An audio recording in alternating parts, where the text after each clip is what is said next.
Since we are in our el presente de indicativo, the present simple era, I wanted to talk a little bit about the most common irregular verbs in the Spanish language. Welcome to my Academy of LengUAs, an international language space where you learn languages with joy. My name is Dana and I'm here to help you. When starting to learn the present simple in Spanish, a lot of verbs that we often use are irregular, so we have no choice but to learn them. First three verbs that we are going to learn are ir, ser, estar. And here comes one of the most confusing things for Spanish learners, because in English we have one verb, to be. In Spanish we have ser y estar, and both of them we translate into English as to be. What's the difference? In reality, it's not that puzzling. Ser is used to talk about something more permanent, where estar is used to talk about physical or emotional states which are more temporary. Let's say I'm a teacher, I'm Ukrainian, and my eyes are brown. These are more permanent, so I use ser. Soy profesora, soy ucraniana, y mis ojos son marrones. When I talk about physical, emotional states or location, I use estar. So I'm happy, I'm a little bit sick, and I am at home will be estoy feliz, estoy un poco enferma, y estoy en mi casa. Now when you know the difference, let's talk about the conjugation. Ir, ser y estar form a group of verbs with individual irregularity in Spanish. It means that unlike other verbs that are divided into groups with the same type of change, these have completely unique conjugation. In this case, we just memorized them. I know, it sounds a little bit hard. When I just started learning Spanish, I also looked at these things horrified, and I was like, no way it is possible to understand this. Now you can wake me up in the middle of the night and I will tell you the conjugation of each of them. If you still feel confused with yo, tú, él, ella, usted, nosotros, vosotros, ellas, ellas, ustedes, we spoke about it and I explained the usage in one of the previous videos about the present simple. So go check it out and come back. For ser, it's yo soy, tú eres, él, ella, usted es, nosotros somos, vosotros sois, ellos, ellas, ustedes son.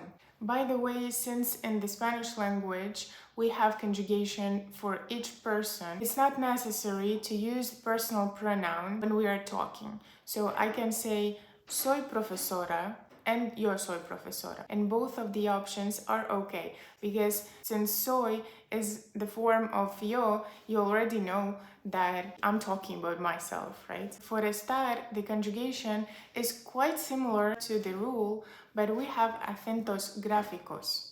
It's yo estoy, tú estás, él, ella, usted está, nosotros estamos, vosotros estáis, ellos, ellas, ustedes están.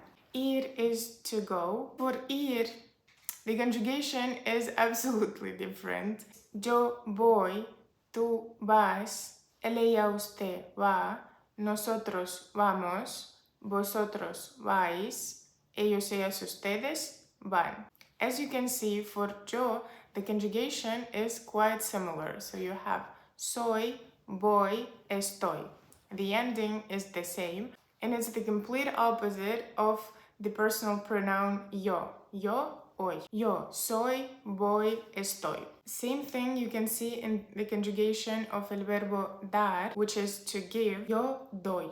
And if you compare the conjugation of the verb dar to the conjugation of the verb ir, you can see that they are quite similar. So voy, doy, vas, das, va, da, vamos, damos, vais, dais, van, dan. It's a little life hack. You don't have to learn both of them separately. You can learn one of them and just switch the first letter. Now the verbs hacer, to do, poner, to put, have also similar conjugation, and they are irregular only in the first person. Yo hago, yo pongo. And all the others are according to the rule of the conjugation. Yo hago, tú haces, él, ella, usted hace, nosotros hacemos, vosotros hacéis, ellos, ellas, ustedes hacen. Yo pongo, tú pones, él, ella, usted pone, nosotros ponemos, vosotros ponéis,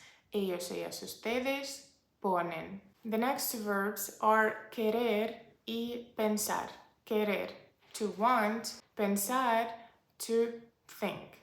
They have the same type of the conjugation. Basically, we add an E, and all the endings are changed according to the rule. So instead of quiero, we say quiero. Instead of penso, we say pienso. If you have something to do with the Spanish language, you can hear that for Spanish, quiero and penso sounds not that Spanish, not that nice, not that suavemente, not the way they like their sounds to be. So that's why they have this switch of vowels. When it comes to the switch of vowels, it usually occurs in yo, tú, él, ella, usted, y ellos, ellas, ustedes. Nosotros y vosotros are conjugated according to the rule. Now you have yo quiero, tú quieres, él, ella, usted quiere, nosotros queremos, vosotros queréis, ellos, ellas, ustedes quieren. For pensar, you have yo pienso, tú piensas, él, ella, usted piensa, nosotros pensamos, vosotros pensáis, ellos, ellas, ustedes piensan. So you can see, for nosotros y vosotros, the irregularity doesn't apply. The rule does. Now you know about two groups of irregularity. If you combine these two groups, you can get the conjugation of the verb tener. Tener is to have. For tener, we have this switch y, but the first person, yo, has individual conjugation. Like we have an hacer, hago, or poner, pongo. Tener, tengo.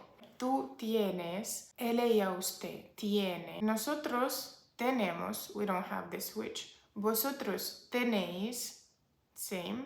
Ellos, ellas, ustedes tienen.